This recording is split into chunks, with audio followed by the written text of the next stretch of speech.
Bonjour à tous. Je continue à vous partager des extraits du livre du cardinal Ratzinger, La parole de Dieu. L'origine philosophique de la méthode. On peut dire qu'au sein de l'école de l'histoire des religions, le modèle évolutionniste a été appliqué à l'analyse des textes bibliques avec la tentative d'utiliser les méthodes et les modèles des sciences naturelles dans le domaine de l'histoire. Bultmann a résumé cette idée de façon plus générale en conférant à la vision du monde apparemment offerte par les sciences naturelles une espèce de caractère dogmatique.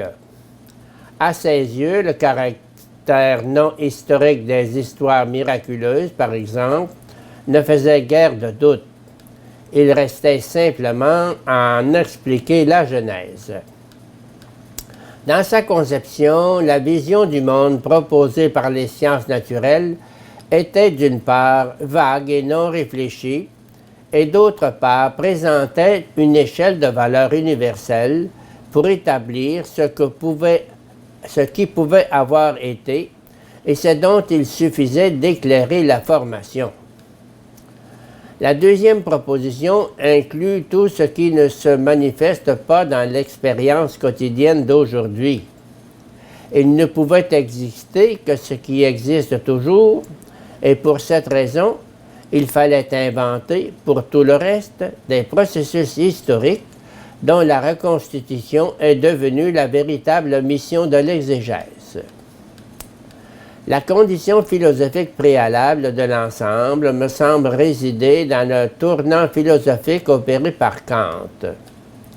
Après lui, la voie de l'être en soi ne peut plus être perçue par l'homme.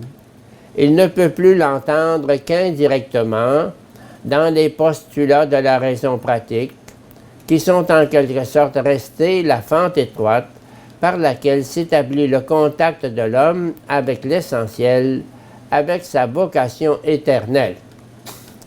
Pour le reste, au niveau du contenu de son activité raisonnable, il doit se contenter du domaine catégoriel. Cela entraîne vers le seul positivisme, l'empirique, la science exacte, dans laquelle, par définition, le tout autre, qu'il soit une chose ou une personne, un autre début émanant d'un autre niveau, ne peut exister.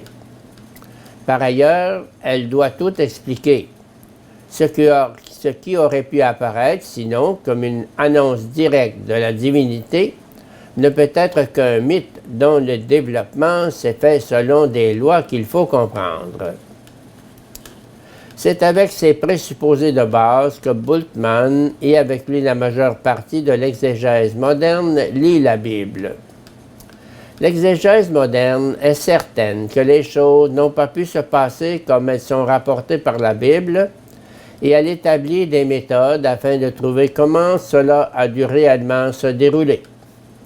En cela, l'exégèse moderne pratique une reductio historiae in philosophiam, une réduction de l'histoire à la philosophie et par la philosophie.